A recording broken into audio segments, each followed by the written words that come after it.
I need to rethink this, or what can he do? Is he doing something wrong? What can he do in general? Well, I think there's two things. Like, I think part of it is about character, right? Respect is about character. That's one of the key points I mentioned earlier, not just the physical part.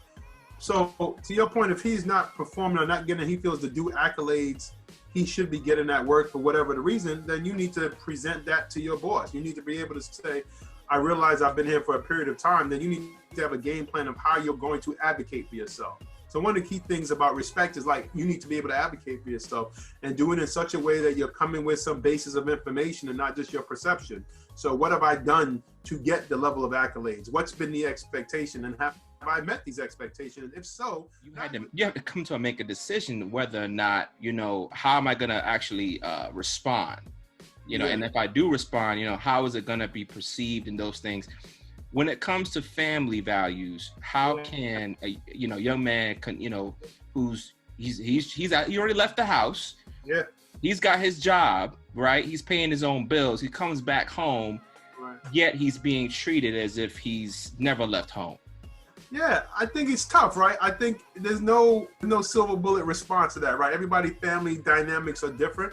And it's how that parent wants to treat their child coming back, right? You have some parents it's hard to let go.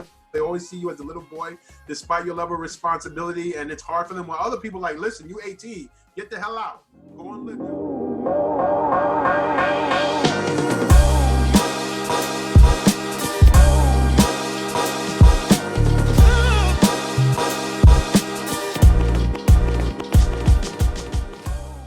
Tonight we are discussing the topics of demanding respect. Is it really a subject of demanding it? Is there a way of earning it? We're going to be getting into that with our guest. And but actually, speaking of guests, we want to introduce that guest right now, Dr. David R. We're going to ask you top 3 questions.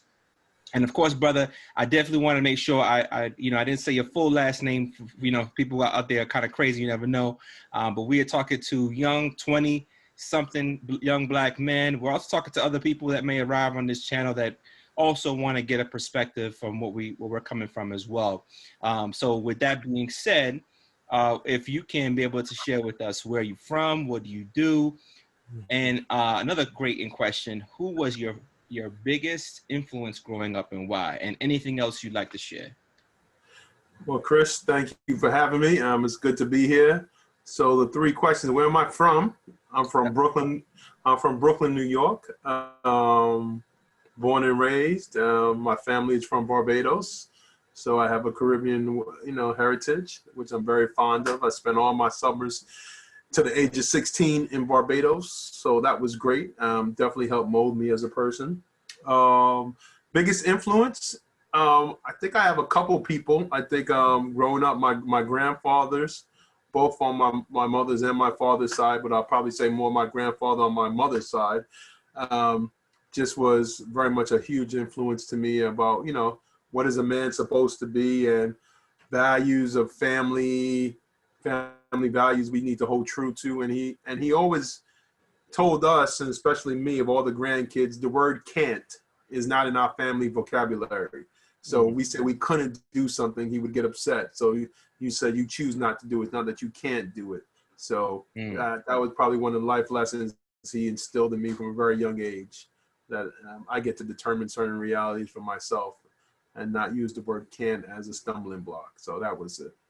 That was question number 2. What was the third question I was supposed to? Actually, that was the third question, but number 2 was actually, what do you do? What do I do? Okay, I'm an associate dean at a institution for higher learning, chair of my department. So I teach, and I'm an administrator at a college. Okay, wonderful. So in higher education, you're helping young people be successful. I can share that for everybody, just a little bit of background. You are my cousin, and I have looked up to you on many occasions growing up with a lot of situations that either I would call them just growth lessons and mistakes that I've learned to help, that I've made, that I've had to just be able to overcome. And so some of those things have to have that good male mentorship. I would consider this brother to be one of the best mentors I've run across. Not just saying that because you're my cousin. But beyond that, Mm-hmm. I definitely feel honored to have you on the show. So without further ado, I want to kind of open it up for a little fun icebreaker a little bit. I do this on every episode for the most part. I might do something a little different in the future, but for right now, it seems to be something that's fun.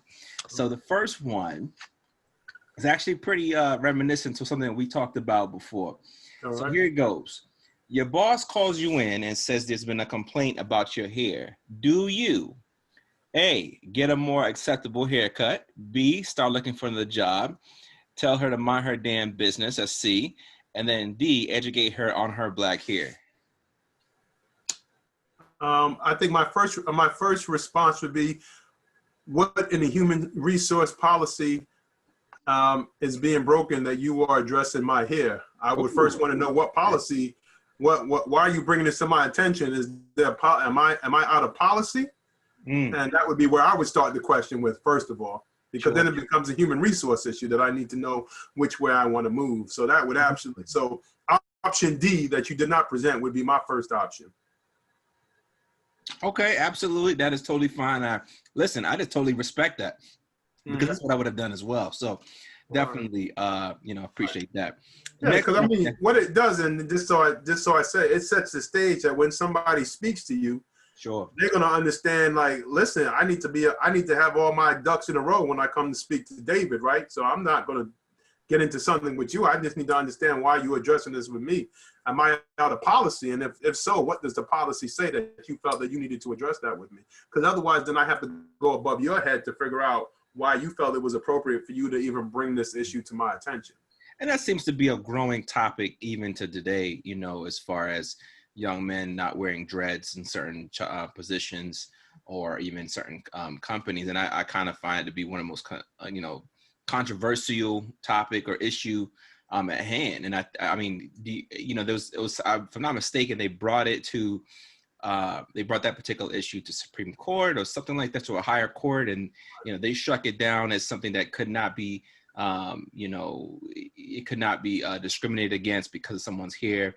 And that's a whole other ball game of topic, but definitely that's something. Right. And I think the key point for you is, as we take away from here to your audience, is that you need to know the policies at the institution or the organization you work for.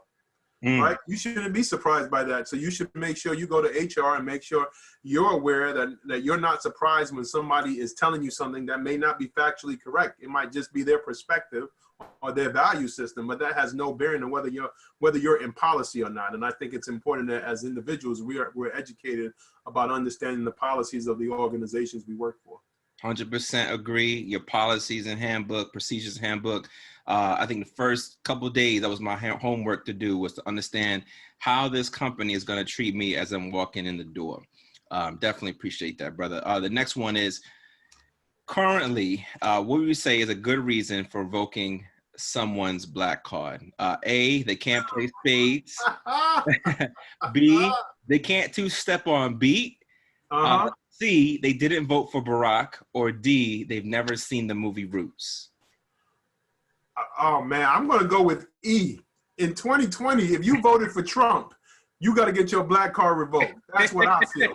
I'm gonna go with option E. If you voted for Trump, nothing else matters for me. You just go get your card revoked, because he clearly is not about anybody of color in terms of his agenda and what he says. And as a black person, how he has been just overtly. I mean, when you put a white nationalist in the White House, when you start your cabinet, you're basically saying something to people of color. And I just think, I don't know. Yeah, I would revoke anybody's black card who voted for Trump that's black. I don't care how much money, I don't care how much zeros you got behind your name. I don't care. Because my thing about it is, he's more concerned with denying your personhood than anything else if you're a person of color. He's made that perfectly clear in policies and in his rhetoric. And I just don't know why I would.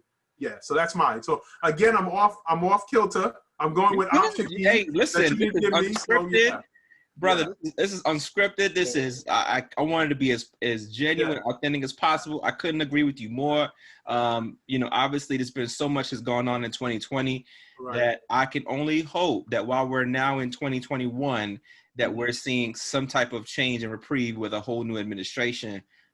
Because, we have sustain so many different hurdles and you know, the rhetoric and everything like that. It's like, yo, I'm ready for the peace. Like, just a refreshing feel, like, okay, someone with some type of poise and character, you know. And then we've got some representation too. We got some brothers in the administration. We got some sisters in administration. We've got some changes, hopefully, that will lead to some great rewards. So I couldn't agree with you more on that one. Last question: if Tupac was still alive, would he'd be acting a fool on social media? B, would he be a politician? C, new music that would probably be trash? Or D, would he have won an Oscar? I'm gonna go with he would have made music that would have been motivating today's youth. I think when you think about the social justice issues that we have, I think his voice would have been instrumental in motivating young people. I think music is a powerful tool, and I think we're starting to see more and more artists understand the value and the power of their music and the messaging. You know, half of this shit is whack, in my opinion. It may be an age generational thing, but if you ain't really saying something, I'm not really sure how valuable it truly is, you know? So I think, I absolutely believe his music would have been the music of the times and would have been reflective of where we are socially, politically, economically, in terms of the stuff we still are seeing. Yeah, so I want to believe that. I would have believed his music would have been a powerful influencer. You know, I do see there was going to be some influence there, but you look at artists like Kendrick Lamar, J. Cole, you know, who have that message rap is what I like to call it. Like, they have a message in their rap, and it's something that, you know, they bring a lot of issues to the table with substance.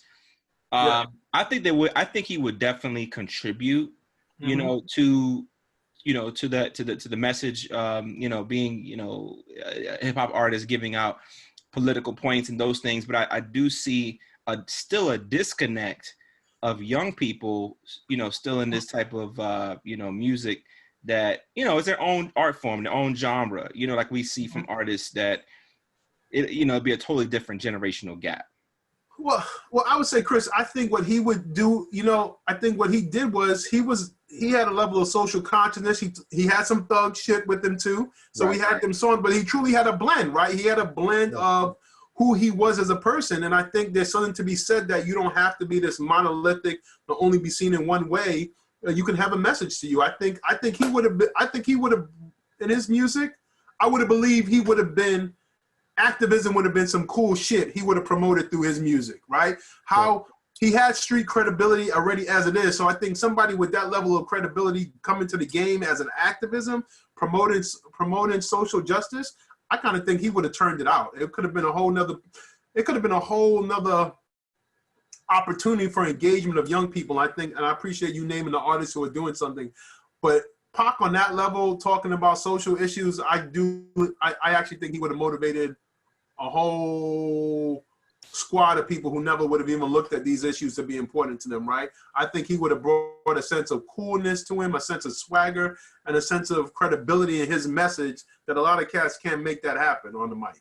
So do you think that he can still have some type of influence over young people who listen to like Young Thug? And because even like Young Thug recently was talking about how people, you know, of this day and age can't name 30 Jay-Z songs as far as singing, like actually rapping them lyric for lyric. And I was kind of like puzzled by that, because I'm like, you know, what are you talking about? You know, there's a faithful, loyal Jay-Z following, you know, and it's like as a faithful, loyal hip, you know, Biggie or Tupac following. So I just don't understand the concept. I think there's a different age expectation of music, right? When I was growing up, clearly I'm damn near 50 now, you know, we talked about lyrics, right? It was about lyrics of rappers and MCs. You would go to a battle and this is different, right? Cats don't battle like that anymore, right? You know, we went to battles to hear people rap and you hear them freestyle right off the dome. There was value in hearing the lyrics and somebody put together their 16 bars, right? There was that, and then you got a hot beat on top of it. Then you were like, it was golden, right? But you had to have some lyrics that people were actually listening to. You know, you got this bubble rap that they're not even full words of being, like, this is not an enunciation of words. Sometimes I don't really comprehend some of the rap that's out there because it's truly not English, right? So I think what you have right now is you have young people as an art form. The art form has moved. It's moved to this way where, in a sense, what we had a value for 15, 20 years ago in hip hop, it's just not there anymore, right? It evolves over time. It will probably bring itself back because at some point, you know, everything comes back. But yeah, I just think right now, yeah, the crap that's out there, you know, and I don't want to throw shade on everybody because clearly there's some talented cats that are out there. So I want to acknowledge that, and a couple of the cats that you are. But Sure. I mean, when the expectation is that you can't drop your 16 bars, that's the first thing somebody would listen to, Agreed. right? It was just like, yo, did you hear him? Did you hear him? And then the beat would flow on top of it. Yeah. So, you know, it's just a different time. I would say challenge a, you know, no disrespect if you listen to these rappers, whatever, do you? Hey, everybody has a right to listen to the music they like. Cool. Right. But my thing is you get two brothers of rap artists who are popular now, whether it be a Gunna or what is another rap artist? I'm really sounding old when I say this, but you know, another popular Young Thug, whatever, right? You get those two cats to get up on stage and do a rap battle. I'm curious to know what it's gonna sound like. You know, get a Uzi Vert up there or something like that. I'm curious to know what that would sound like because that was like the thing to do back in the day. You had those underground clubs, like if you remember the movie 8 Mile or whatever, that was a real thing. Yeah, you know, absolutely. You know what I'm saying? So you had to prove yourself first. That's how Eminem got his start out there, you know, and a couple other artists or whatever. It was in the, you know, they was down in the underground doing their songs. Well, and I think, but the key point you talked about, right? You know, there was a grooming process, right? You had to go through trial by fire to get recognized. Now you're in an age where everybody can just put out a YouTube channel. You can go online and produce your own thing, but it's not, you don't have the same rites of passage in music anymore, where people have to actually be like, yo, this cat is legit. I'm going to put him on, right? You didn't have anybody to truly say you passed some type of test to be evaluated. Everybody can do their own thing and just drop their music, and it's out there for the airwaves to absorb it and stuff like that. You know, back in the day, you had to go and take your record to somebody, and, you know, they had to be like, yo, let's play this and see what the streets are going to say about it. Now it's like, it's already out there and popping, and people are like, oh, this must be hot because I'm hearing it over and over. So I think, yeah, I think you're right. And I think now when you mention YouTube and those things, right? You know, back in the day, you did have a rite of passage. Somebody had to like spot you in a club and was like, yo, I heard this cat. He sent me the tape, and I played the tape. The tape was hot, and now I'm about to go ahead and sign him. Now it's like, you know, it's by association, right? So like, you got associated, you got put on to this opportunity to do this sponsorship or something like that, or maybe by, you know, the fact of, you know, you got in front of somebody's tweet, whatever, and somebody found you like that. It's so many different ways now to be discovered. But I do think that there is that level of, you know, not necessarily trying to, you know, feel like they really working for it. You know what I mean? Like they really, really getting it in a way that, hey, it took so much effort per se. And I think I mean, there's some quality effort by the way people are doing it, but it's just not the same as back in the day. That's correct.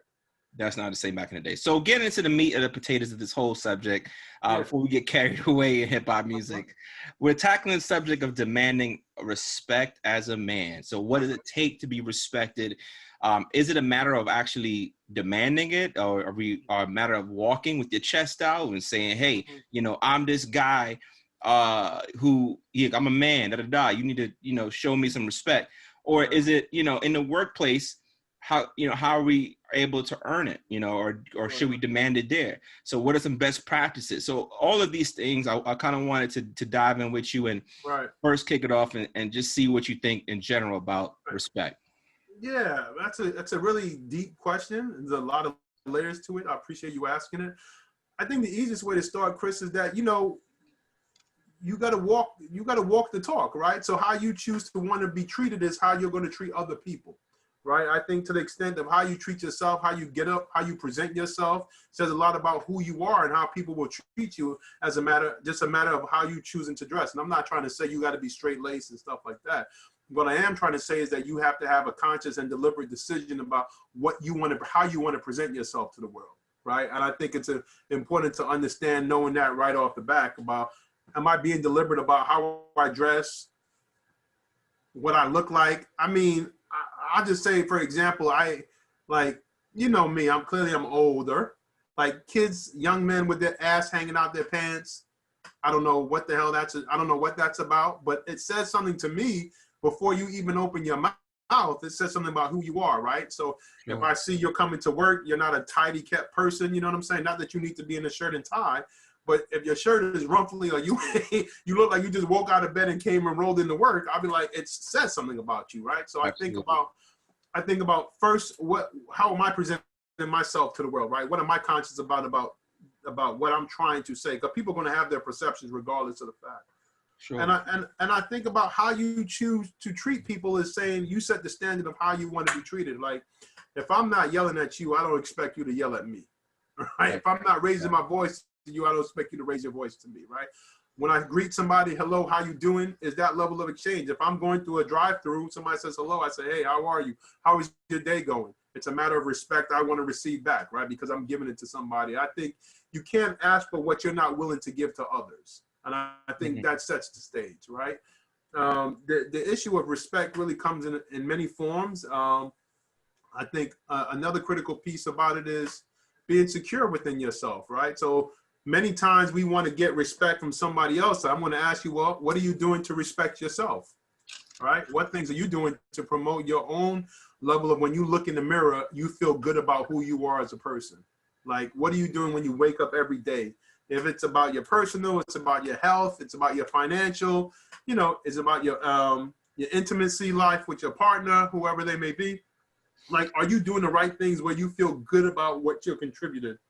Are you making a positive difference in the world and helping others? Like, those are all part of your own personal, your personal respect that you're doing for yourself. I think when you focus on those things, people see that. People see the type of person you are. It comes across how you get down, how you want to flow with people, how you don't want to flow. And I will always tell you, you know, to be yourself is to be genuine and be your authentic self.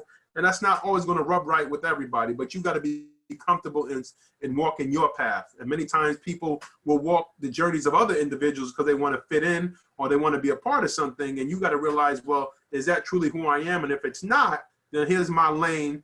Let me stay true to my lane. But in doing that, I don't have to be disparaging to other people. That's just not how I flow. And I think once people realize that and see that about you and that level of consistency in who you are as a person, you can't just present yourself one way. I've seen you twice, and then the third time you're a little bit different. I'm gonna start to wonder, like, who's the real person, right? I think being consistent in your character also leads to a high level of respect that people will have. You brought a lot of things to the table that I was kind of writing down some notes, and I definitely value those, and I would also agree to many of those things too. One of the things that come to mind is, you know, let's just say we're talking to a young brother named Calvin, 22. Yep. He's got the security, he's got the consistency. He takes care of his hygiene. He dresses well for the job, but he seems to still can't be able to get the type of respect as far as acknowledgement, or maybe even some type of notoriety with his peers, or maybe even notoriety with the people who actually sign his check, like his leaders and those things. What can Calvin do to further be able to say, okay, you know what, I need to rethink this, or what can he do? Is he doing something wrong? What can he do in general? Well, I think there's two things. Like, I think part of it is about character, right? Respect is about character. That's one of the key points I mentioned earlier, not just the physical part. So to your point, if he's not performing or not getting, he feels the due accolades he should be getting at work for whatever the reason, then you need to present that to your boss. You need to be able to say, I realize I've been here for a period of time. Then you need to have a game plan of how you're going to advocate for yourself. So one of the key things about respect is, like, you need to be able to advocate for yourself and do it in such a way that you're coming with some basis of information and not just your perception. So what have I done to get the level of accolades? What's been the expectation, and have I met these expectations? If so, now you have an argument to go forward with. But it's not just because I feel like I should get some. Well, what have you done to earn it? What's been the expectation? Has it been laid out for you? And have you felt you met that? And if you have, then that's the case you present. And from that sets the stage of you'll get back, whether you determine that, one, people acknowledge the gifts that you have and what your talents are, or two, if this is the right place for you, where people are going to value what you bring to. And I think that's important. Sometimes you don't have to stay at a place if they don't find value for what you bring to the table. But first, you got to understand that you are bringing something that's being expected of you. I mean, and you're exceeding that, right? I'm a big person where I know professionally people have said to me, I'm not a big, if you're doing your job well, then I'm probably not the best person that's going to be on my team. They'll tell you, like, I'm not giving you the, oh, wow, great, because I expect you to be great. I hired you because I thought you were great, right? So it's just about when you exceed greatness, I think is where I'd be like, yo, you really put your thing down. I need to acknowledge that, right? I think I want great people around me, and next to the expectation, and people exceed what they do, and then we want to give them some level of reward. But I do think this generation, that 22-year-old, they also have a different work history. They get instant gratification on their phone, right? Like social media says, I like you, boom, boom, boom. Somebody says something on your Facebook, your Twitter, right? There's this automatic instant gratification you get, and that doesn't apply to the workforce. Like, you got to put your time in, you got to grind for a period of time to somebody see what you like, you know? So it's a different thing. Like, so you grow up in an age where you got a lot of positive reinforcement and doing stuff, and now you come into the workforce, and you're like, people are going to be like, 6 months, I'm just going to evaluate you for 6 months. You might not get a whole bunch of high fives. I want to see how you're going to do for 6 months. And that's a long space for people to get some level of appraisal for. And that's an adjustment period. But I think young people need to understand that the work environment is somewhat different, right? And it's changing. It's definitely growing. So I don't want to say it's stagnant, but it's different. And I think the idea is you're going to get some level of, you'll have a one-on-one with your boss. You should say, how do you like to be supervised? Do you need to have weekly check-ins? And if so, you want to know, what am I doing well? What am I not doing well? So I think it's important that you and Calvin needs to know, how do I want to be supervised? How do I want to be managed, right? You need to be able to inform and say, I need this level of feedback on a regular and consistent basis. So I know as your supervisor, how I can get the most out of you. You need to know that about yourself and bring that to the table. Sure. You know, something you mentioned just a minute ago that I actually struck a chord with me, actually. You mentioned as far as how people perceive us and what we want, right? And how necessarily we perceive people think of us. There was a time when I was starting working at the bank, you know, working in banking and all that stuff. When I first started, I had a rough introduction. The branch manager was this black, tall, well-kept alpha, actually. And it was actually a black female who was also his counterpart, but also a manager above me as well. She was also a sorority sister, whatever. And so, not that it really matters, anything like that, but they were very uniform to way how things worked. And I can tell you the way in which they demanded respect, or actually, I would even say automatically set the tone for respect, was something that, hey, you have to be able to watch out for this, and you have to be on your P's and Q's. I thought I had my dress game was right. I thought my nails were always cut. I thought that everything about me, as far as how I was coming in, was on point. However, I had a reality check, and at times, when I was always thinking that my manager, who was this, like I said, this tall gentleman that basically was like, had to, come at me more than a few times. I wasn't checking myself. He was the one checking me at the door. And I had to really realize that, wait a minute, I'm perceiving this as this man doesn't like me, or this man is supposed to like me, and I had to kind of go back, like, look, this man, this dude had no type of, obligation to like me. He has to set the tone for the type of person that he has in the bank, working for him or working under him. And so a lot of times we automatically get to the emotional side of things, thinking that it's about me inside, and it's about me as a person. However, this person who is in charge of me, who's already invested their time to train me, is also expecting that there's a level of greatness and a level of quality that I can deliver while I'm working under him. And so sometimes we think, and I'll be honest with you, I have been in situations working for someone or working under someone or working in a room and thinking that, this person is supposed to treat me this certain way because maybe I have some type of status, or maybe I have a college degree, and that means nothing. So to anybody, really, You know, but that's something I definitely wanted to address there.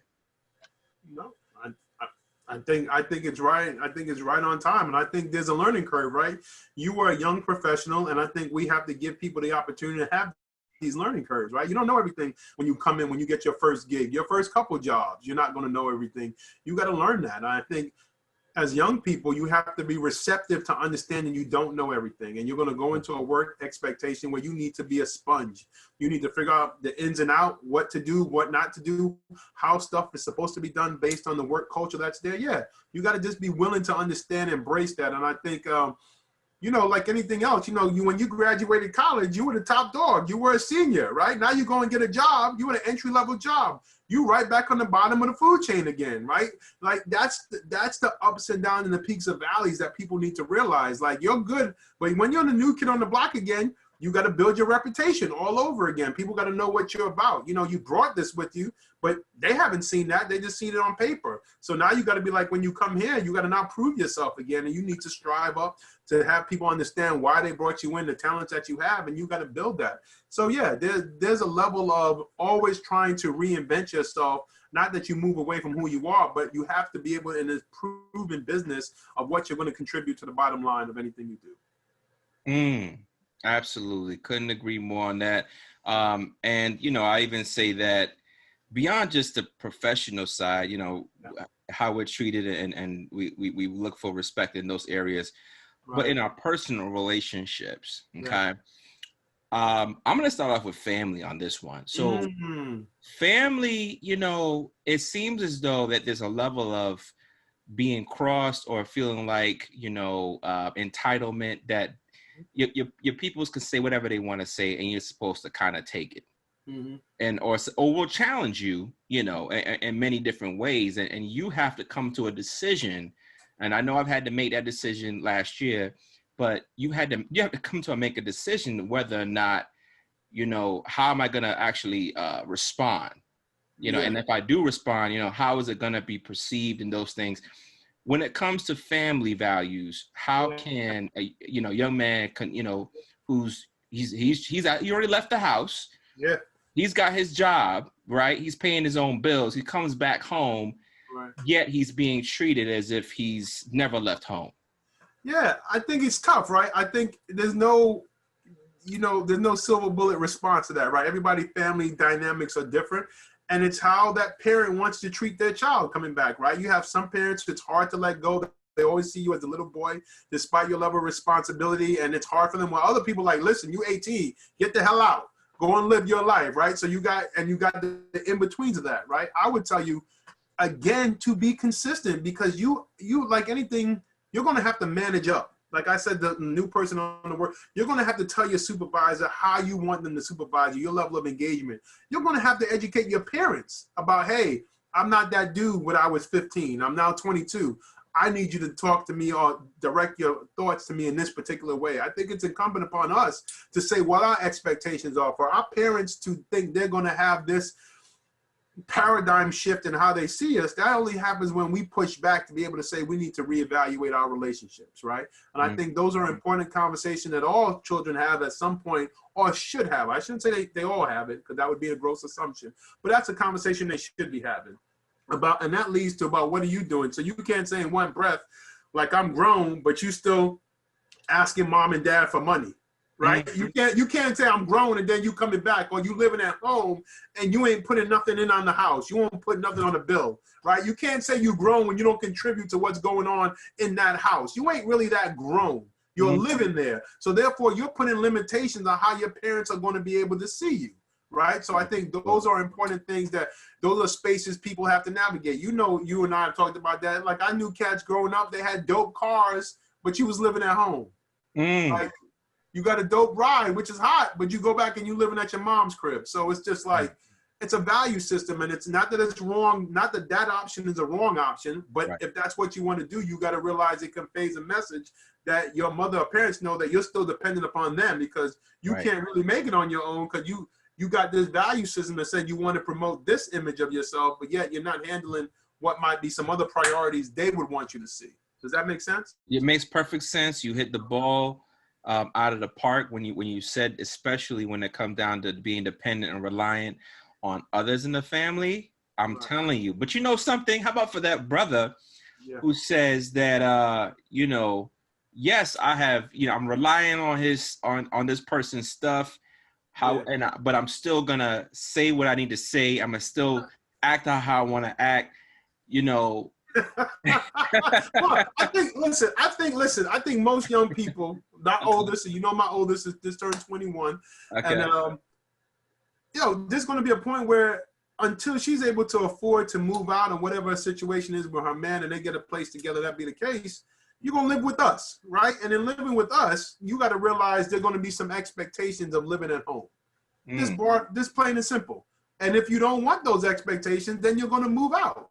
But you're going to know coming in the door, her mother and I have expectations of her, right? So I think if you're honest about those conversations and what's to be expected, then, once things change, I would tell you, going back to the point, and you know this very well, part of this with me is like, listen, everybody contributes. Even the dog contributes, right? Everybody contributes to the well-being of the house. You don't just say, I'm here and I don't contribute to the well-being of the house. That's just not a value system that we believe in. Sure. So it's to the extent that you will contribute something. What that is, we can define that, but everybody contributes to the house. This ain't like hotel or Motel 6, right? There's got to be a level of expectation that parents are setting the stage of like, okay, Calvin, this is what we're expecting of you. We understand your situation, you're working, blah, blah, blah. But this is what we need from you on a monthly basis, on a weekly basis, whether it be finances, whether it be chores that you still got to do because you living at home and you got some chores to do. You don't just run up in this house and drop things and think people are going to pick up behind you, right? So I think it's those types of conversations and setting the stage for expectation that still need to be had. And they get to be revisited as the situation and as the relationship evolves, right? So what I say to you in 2020 might have been good for that year, and we may need to revisit that conversation in 2021 due to some circumstances that have arisen, right? So I think we got to be open to that, but we have to set a baseline of expectation about what we're going in, what we want from our kids, what kids should want from their parents, and that expectation at the same time, So I think I had to do it.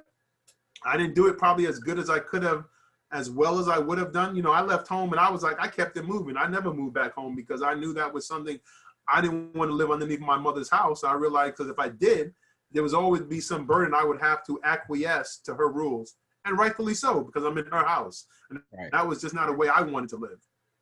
Sure, absolutely. Do you think that you mentioned, when you were coming up, do you think that at that time there was a certain level of respect that was automatically brothers had back then versus now, as far as how they earned it, or how they how they demanded it? Would you say is there a difference? I don't necessarily know if there's a difference. I think it's about where your value system at. There was a level coming up. We're family. There's certain things that we disagreed with. Sure. We did not say to our parents or the elders in the family, even though we thought it was some bullshit. Right.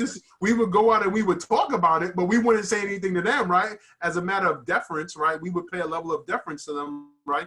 And to that extent, I think that still exists. But however, I think parents have gotten into the business of trying to be friends with their kids. And I think it gets real murky. That gets real blurry to kids about where the line is, right? Because then as a parent, you want to pull back and be like, ho, but no, you said we was friends. We can rock like that. But then when it don't go right, then the lines got to be drawn again. I think that's where it becomes real muddy. That water becomes real muddy, that you got to keep those lines of distinction. Like, we become friends when you are out living on your own. You are doing what you need to do. And when you come to me, we're coming to get together to break bread, just to enjoy fellowship. It's not because you need me to exist, and not because you're dependent upon me. We have a different dynamic in our relationship. And until that happens, then, sometimes people think that it's happened, and it really hasn't, because that's not the reality of the situation. You have a different dynamic once you got a house and you was doing your thing. It was just like, there was certain conversation you no longer needed to have because you had your own place, right? You had a different way of seeing the world that nobody co-signed with you. It wasn't necessary. But if you was living in your mother's house, there would be a different conversation about what the expectations of you were and how you need to move. Absolutely. Oh, man. And something is one of the things that spark up to me is setting those boundaries, having no type of respected boundaries, as far as if you're going to go to somebody's house, or you at somebody's house that's not, not of your own, you respect to give, you give respect to get respect. So, how you act accordingly and being responsive in communication. You got a lot of young people just feel like this, like the mannerisms and this not there. This is what I'm trying to, that's part of the reason why I created this channel, Dave, is because I wanted to make sure that, there was that mannerisms, understand, hey, there's levels to this thing. It's not just willy-nilly out here, things just given. It's just don't work like that. No, sure. And I think, for a lot of people, we learn mannerisms at home, and you learn mannerism through your experiences in life, right? So if a cat doesn't grow up with that type of environment, when somebody teaches them about manners and what expectations are, how to conduct yourself, then he or she might be 22, but you didn't have the home training to give you a foundation of how you need to operate with that, right? So you may be learning on the fly on 22, right? Now you come into this work environment, there's a whole different ballgame. You gotta figure out how you're supposed to conduct yourself in this manner at the same time, right? So people are juggling multiple things at the same time. That's why it's always critical to, I've always say I'm blessed because I came from a strong family. That's just a blessing I have that gave me a leg up, right? I didn't have to deal with certain things. Certain things were instilled in me as a result of family values. I think we share some values that are even comparable, even though we're different in our ages, that our family has, subscribed to. So I just think if the messiness is consistent, then kids get a different message of when they walk into different environments. But when you don't know what that message is, then you're figuring it out on the fly. You know what I'm saying? Like you talked about the issue of coming in unaddressed. If somebody doesn't tell you like, "Lo, there's an expectation of how you're supposed to come in," then until somebody tells you, you didn't know that, right? So it's like we have to give people grace to learn, but we have to have young people who want to learn and don't think they know everything, right? You got to be like, I'm a sponge. Somebody's been doing this longer than me. Not that they got all the answers, but they can at least point me in the direction I want to go. I think young people have to be open to that. And if they are, then, then that's an important learning for them, that they realize that I don't have to have it all. Somebody's going to have my back as you were. Somebody's going to want to take care of me in a way to show me, build my expectation, understand what a work ethic needs to be, and be able to point those stuff out. And I think you came to realize that like those things are grounded in who I need to be in order to be a quality professional. And until you were there in that environment, you kind of didn't know what it was really about. You had an idea, but until somebody laid it down for you, like these are your P's and Q's, this is how I'm going to evaluate you. Then you start to realize, okay, I got a rhythm for what's being expected of me now. So I just think we got to give people grace, and we need to set the stage for that before they get into the workplace to know what they're walking into. So a channel like this can be very helpful to a young person. Be like, yo, let me pick up some tips. Boom, listen to your podcast, catch something, take one or two nuggets and go with it. Absolutely. And I one of the things that, I've come to see, and, and this might be something that's going on, passed down to generation, but right. Some people equate, respect to based on what they have, whether they've got this new ride with the rims on it. Sure. Maybe they've got, some ice on them, you know what I mean? Sure. They got a little bit of, got some money in their pocket, whatever. So they, sure. They equate those things to have some type of level of respect. And, at 33, my 23-year-old self would probably say, man, I wish I would have had that ride. I wish I had this and that. But at 33, I've come to realize that everything around me, the desk that I'm on right now, the clothes in my back, the hat, all this stuff could be taken away. None of this stuff means nothing when we end up going anyway. Mm-hmm. We're only renting this for a limited time only, I mean, it's like, why are we like this? You know what I'm saying? Like, well, aren't we all victims to the society we live in? We live in a consumer society, right? We're told to buy, and consume, right? That's the world we live in, right? And I think, until you take a time to say how important is being a consumer, that I need all this stuff, you until you have that moment, I call it the coming to Jesus moment, where like, how much stuff do I need? Not that you don't like nice things and you're not always going to continue to build, but you start to ask yourself, what's the most important thing for me, right? So if having a ride is important, or having the ride that's important, then you're saying, okay, that's a different conversation. But if I just need a whip to get me around and do my thing, or I need to have the ride that's important to me, well, it's like, where's your value system at? Doesn't mean that you can't have those things, but it is a point of saying, I think to your point, Chris, we all evolve. We all grow. And I think what you're saying at 33, like, yo, if I would have knew this at 23, I would have made different choices. Absolutely. Right. Absolutely. And we all would say, we would all say the same thing. We would go back and make different choices. So I just think, you know, you have to have people who model good examples for you. You want to, as a young person, you want to attach yourself to people who have been someplace you have not been. Doesn't mean you have to follow that path, but they will give you a perspective that you can then feed off of, right? The blind can't lead the blind. If you're trying to get rich, you can't keep talking to broke people. You need to talk about somebody who's rich at some point, right? If you're trying to have healthy relationships, you need to talk to somebody who's not always in crisis mode. You need to talk to somebody who can model healthy relationships, right? So those are important things. If you want to be financially secure, you're going to start to talk to somebody who knows how to manage their money and how they're doing it, you know? So I think those are the stuff that we're saying, that you get around those types of people to where you want to be. And this is the same adage, Chris. This is to Calvin, who's 22. Look at your 5 friends. Your 5 friends will indicate to you what your life will be like 10 years from now. If they ain't pushing you, they ain't motivating you, then they're just bringing you down, and they're just a slow death of you over time. Because your friends are an extension of what you value, right? So tell me, people who are grinding are with other people who are grinding, right?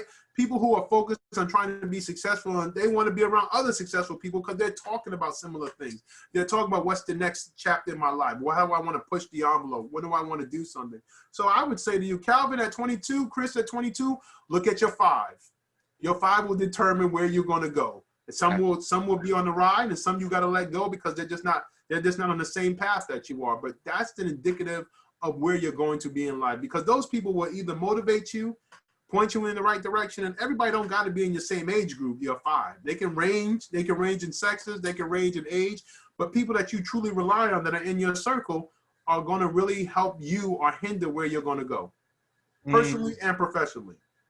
Agreed. Wow. Oh man. I almost had a blind moment because it was so much gems in that right there that you shared, and I appreciate you sharing it for Calvin, that young man who needed really to at least understand that your friends makes you who you are, and sometimes you're defined by the people or the company that you keep. And I remember I was looking for that attachment. You know, it's easy sometimes, you know, you kind of get into that thing where, you know, maybe I'll get some respect if I hang with these brothers right here, you know, and maybe it will get me the type of reward that I want someday, right? And I think that's so not true. It's definitely nothing but a name. A lot of times it really not even actually be detrimental to your growth as well. So the next, and that kind of leads me to the next thing, is, and the last thing, topic of the night, subject of the night regarding this, and how we're actually demanding respect, or actually earning respect from our personal relationships, like something a little more closer, like our lady in our life, or our wife. You know, if you're married, you know, if you're a young 25 and you're married, and she's a young 22, 23, and both of y'all just young heads trying to figure this thing out, you know, that's a big one right there. You know what I mean? How should, you know, he get the respect, or how can respect be restored for him? What do you say about that? Right. I say in your personal life, when we talk about, you know, your intimate relationship, you know, it's about how you want to be treated. I'm going to go back to this again. If you want to be treated as somebody who has a space to communicate, that you want a space to talk, you got to grant people that space and that safety to want to reveal themselves and be vulnerable with you, right? So I think as a man, you have a woman who's in your life, you got to create some vulnerable spaces that you yourself are being vulnerable and being open, so she can be vulnerable and be able to share, and you guys create this safety net that allows for some honest communication, right? Because you're both growing. Everybody's growing. They should be growing for the old eternal life that we have. We don't have it all figured out, right? So you want to be able to say, am I creating a safe space that I can communicate something? And certain relationships aren't going to work, but the question is, they don't have to crash and burn, right? Because you can simply say, where I'm at in this stage of my life, based on what she wants or what he wants, we may not be in alignment, and that's okay, right? But you got to get to a point where you can be safe in saying those things about what your expectations are going into a relationship. Like, I don't do this, you know, this is something that I don't, these are my non-negotiable items. I think it's important to identify what are your non-negotiable items going into a relationship? And so somebody understands where you stand and realize if they do break that covenant that you have, there's a likelihood that there's going to be a termination of that relationship. But at the same time, if that is the reality, we also have to work grace into our relationship. And part of maturity, and I'll say about respect, respect is connected to maturity. The more mature you are within your relationship, the more respect that's going to take place, right? And it's going to set stage about how you want to be treated in your relationship by your partner. So even if your partner gets down a certain way, let's say he or she likes to be loud talking you outside in public.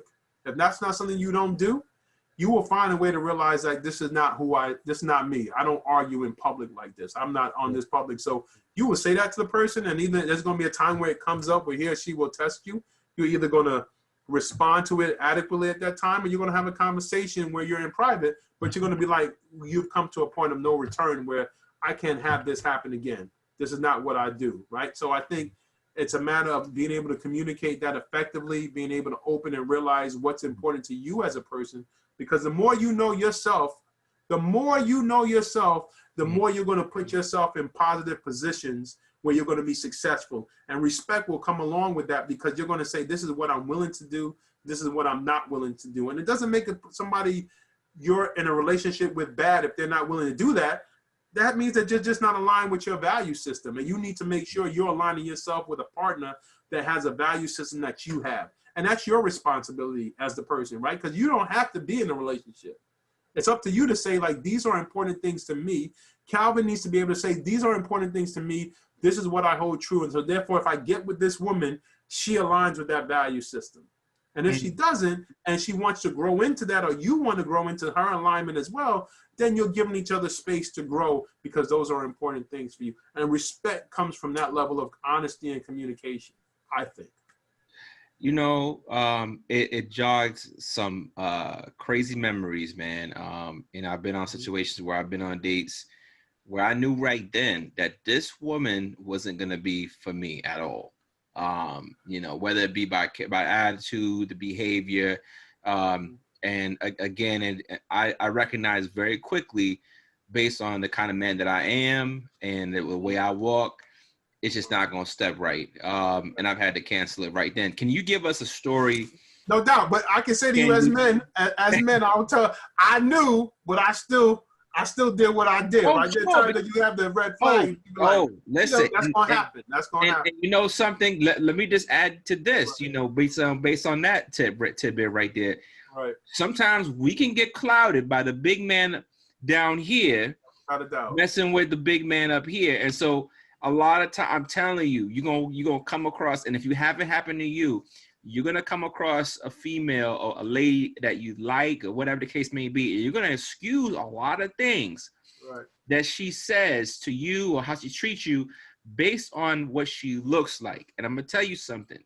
That stuff goes out the window very quickly. It may not happen tomorrow, it may not happen next month, but I'm telling you, it's gonna be a time you're gonna sit back. If you're gonna be stuck with her, you're gonna sit back and you're gonna be like, damn, you know something? That shit is real draggy right now. Like that right there is hanging, ain't you know, holding up like it used to. So I'm just gonna say that vanity is very vain. So you know, if you can give us a story, brother, of like a situation where you felt you were disrespected by someone that you were intimately connected to, how did you handle it?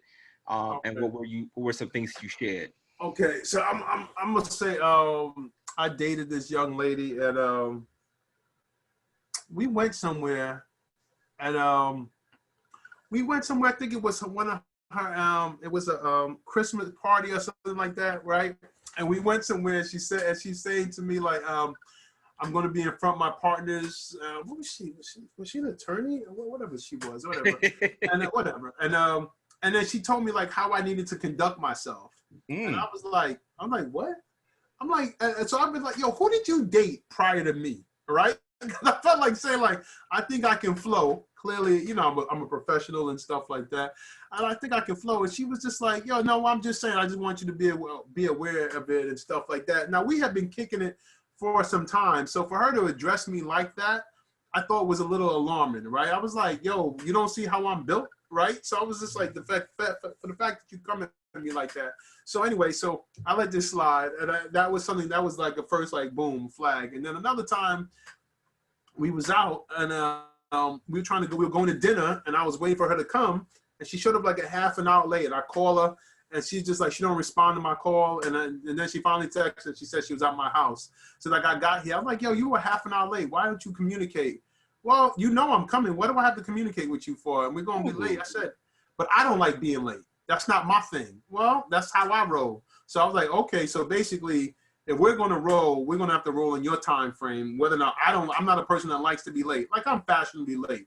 Don't get me wrong. I'm not like I'm always on time, but I'm fashionably late, 10 to 15 minutes. But she was just like, and I was just like, so wait a minute. So you got me out here waiting like I'm on Eastern Parkway at 4 a.m, right? You know what I mean? Like I'm just waiting on you. I'm like, nah, that's not gonna be the look for me. Now, I dragged that relationship out for a period of time because we had a lot of fun together, right? But it was just not something I thought I could build with over the long term. I'm like, nah, you need somebody that's gonna, you need a puppet. I don't really think you need a man, right? That was my thing in my head, like, cause I'm not that dude. You need somebody who's gonna be like, you say walk, they're gonna ask how fast, jump, how high. That's the type of dude you need, and that's fine for her, but that's just not how I got down. So that would be an example of something. So definitely, I've been somewhat similar situation. You know, dating a young lady who I felt like, you know, like they had to almost like check me, and I'm like, look, nah, I got this. I know how I'm supposed to roll, and how I'm supposed to walk.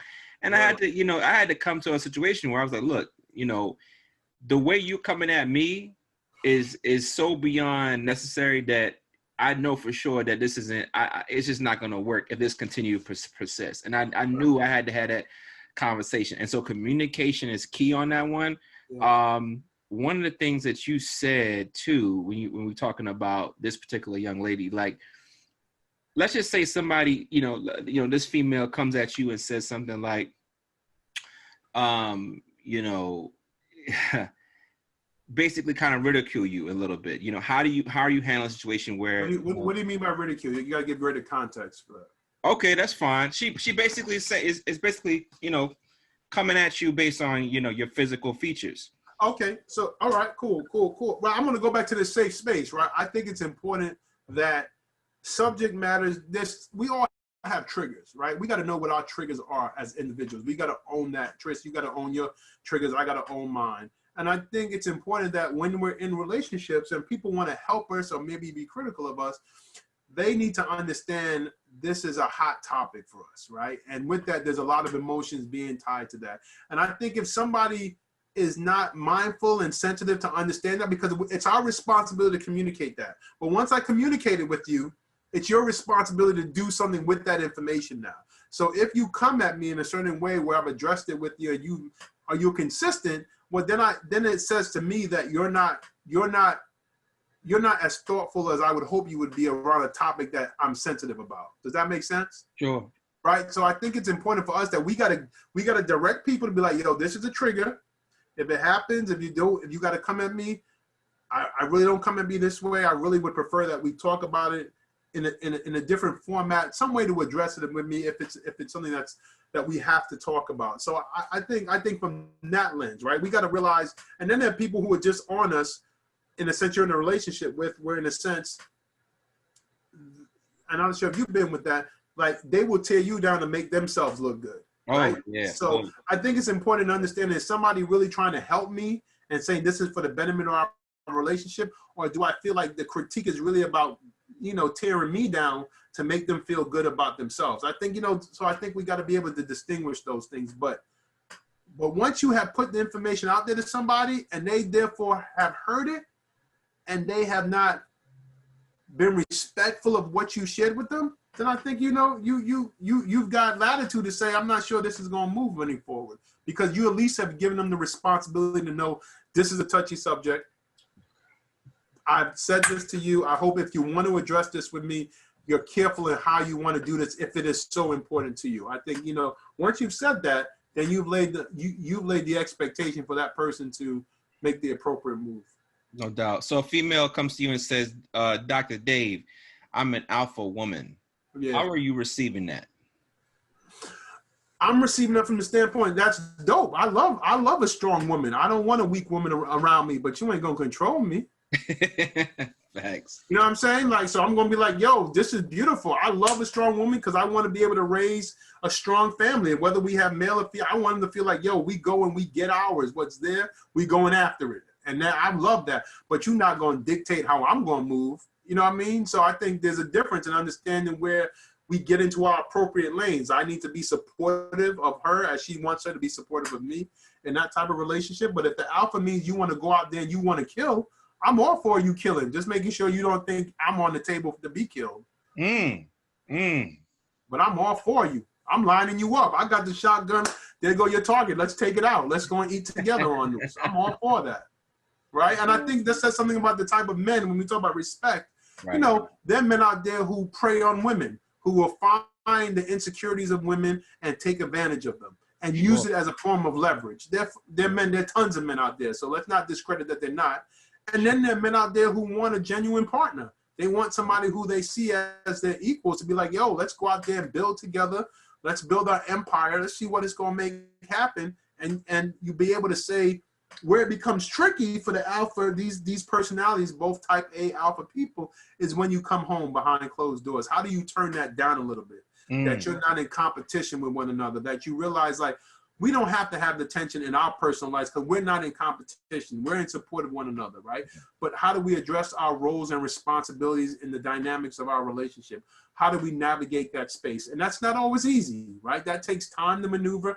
And it comes from how what parental or relationship examples we've seen throughout our life of how that's been navigated, right? So so those experiences are important to have. And it's important to communicate what our expectations are, because you know I'm that dude, but you know me, Chris. I love a meal. I love somebody who likes to like, hey, you know, I coming home, you busy, I've been busy, but I love a woman who says I do want to make sure that Dave got some food on the table, even though if I got stuff going on, she ain't got to cook it, but there's some food in the house that I know she took care of that. Like, yo, D, there's food in the fridge, make it happen. I love that, right? So, so you know, so I think it's important to understand where our lines are and our expectations are within the relationship. Wow, no, dope, so dope, man. And we've covered a good substantial amount of things over the course of maybe an hour or less than an hour. What would you say would be a final takeaway for that brother at, like, you know, he's working his vision board for 2021. He's looking at his that's a common theme that's going on right now. Yes, it is. So, yes, it is. You know, he's going over his goals and those things. You know, what are some things he can add or do right now and strategize so that he sets the tone for 2020? No doubt. Be a sponge for knowledge. Read. Have conversations about what you're reading with other like-minded people who are going to challenge you. Do that. Think about what goals you want to have for yourself personally, professionally, health-wise, that you need, because you need the mind, spirit, and the body. All three of these things are in play. You can't do one and not work the other two things out, right? You need to be fed spiritually.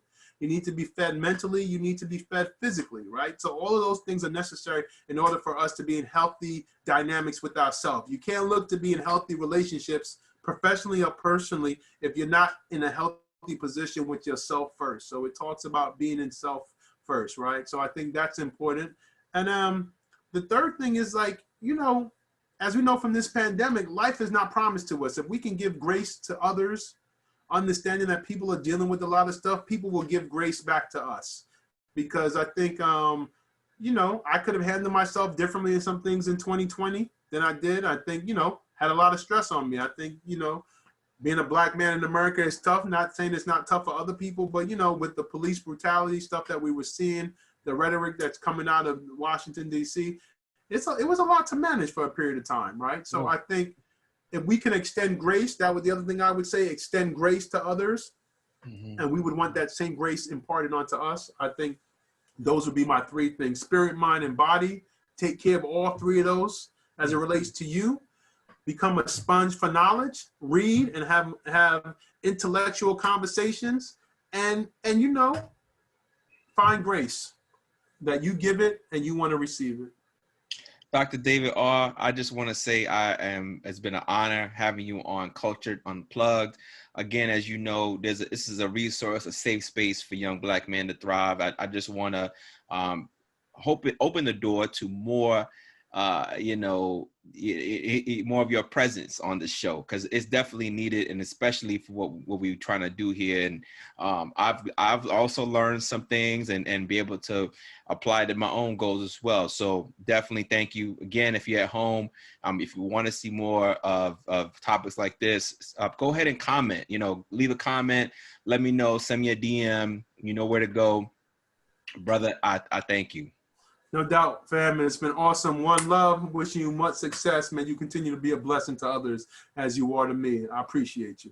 Appreciate you, brother. All right, Coaching Unplugged. Keep it locked. Let's get it.